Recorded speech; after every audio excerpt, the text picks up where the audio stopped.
The men pulled the largest of the control levers, and in the sky overhead the tremendous machine came to life. The Van de Graaff generators hummed, and the air cracked and shattered with electricity as bolts that rivaled those of Jove himself shot from sphere to sphere. The magnifying transmitter hummed in response, and the electromagnetic crucible began to roar with the force of the particles being accelerated to the brink of disruption. Under the thunderous din, Salazar waved his cane at the operators and shouted, "Now!" The operators obeyed, and threw the massive lever in the other direction. There was a moment of harsh, relative silence as the generators were shut off. Then the crucible's fields were thrown open, and the untempered fury contained therein was released. A beam of blinding light shot from the cannon. The sonic boom created by the force rang in our ears, and the very air seemed to burst with electricity, making the hairs of my beard stand on end. The thick ice gave no resistance to the unstoppable force of nature that beset it. It only lasted about 5 seconds, but when the beam faded, the glacier was gone, leaving only a cloud of steam on the water where it had floated. Oft and Lily turned to me with eyes bulging behind their goggles. Though my ears were still ringing, I could see Lily mouth the word, "Yikes!" I wouldn't have known what to say to her if I had had the strength to say it. "Behold the power of the Empire," boasted Salazar. "The herald of the war's end. Bavaria shall fall, Russia shall fall, and the crown shall reign supreme." The scoundrel was just talking to himself now, relishing the sound of his own voice as he gazed in noxious pride at where the glacier had been. "A pity you won't be around to see it happen, Edward. But I'm afraid this is where we part ways." Salazar drew a wicked smile in my direction, then turned on his heels and began to saunter away. I listened as Precious extended her blade and raised it above my head. It is because of moments such as this, in which the circumstances would be much improved by the ability to be in several places at once, and not severely injured, that I travelled with a steadfast crew. For whilst Oft and Lily and I had been indisposed and forced to listen to Salazar's odious monologue, Lytton and Augustus and Elsa had been triple-handedly surmounting the imperial warship that had been sent to subdue them, luring it away from the mainland and leaving it in several pieces about 2 clicks to the southeast.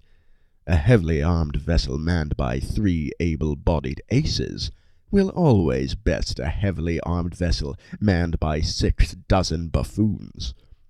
And as the latter was sinking in the frigid waters of the Norwegian Sea, the former was en route to save its captain and cohorts under the guise of a cloud-like veil of steam. Lytton later informed me that they had been hovering over the base for about 10 minutes when they had spotted the Iron Maiden draw her blade above my head. Augustus's mechanical precision aimed one of the Hysteria's guns squarely at Precious's iron face, which the cannon shell effectively removed, along with half of her chassis and the arm with extended blade.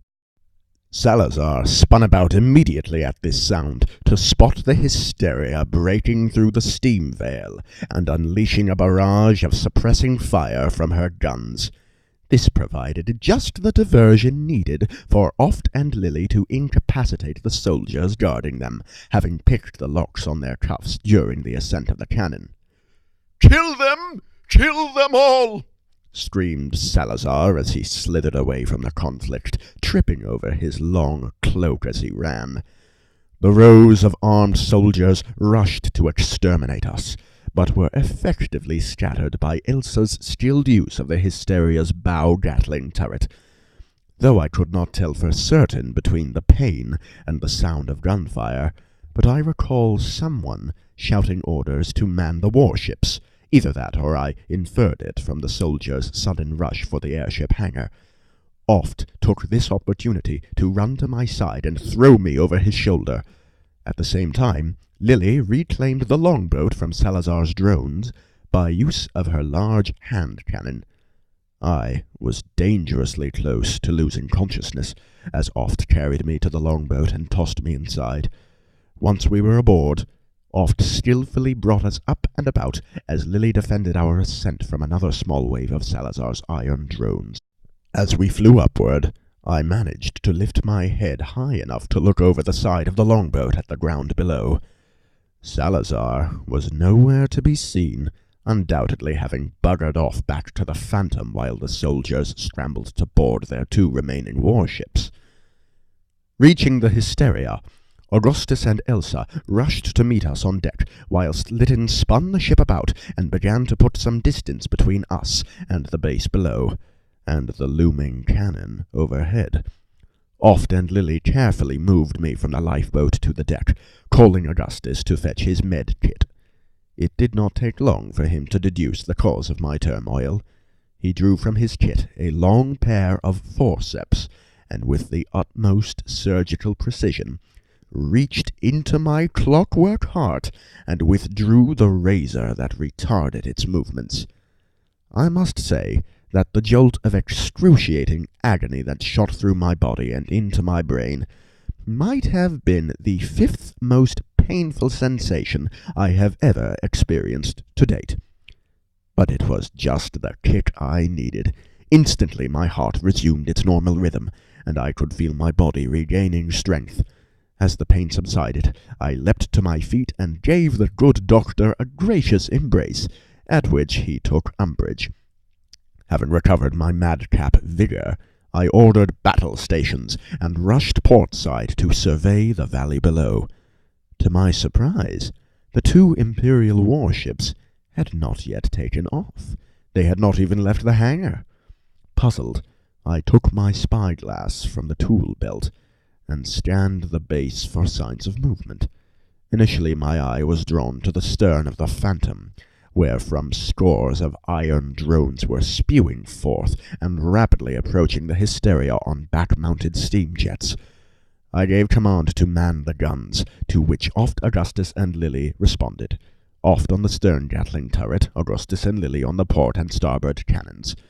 As their skilled use of the guns felled drone after drone, I continued to survey the base below, searching for an explanation as to why we were not currently being pursued by the 2 British warships. The answer that met my eyes did not bode well for us. My spyglass fell upon the superweapons control box, where the 2 scientists stood once again, pulling levers and throwing switches to aim and fire the sword of Damocles. This time upon my ship.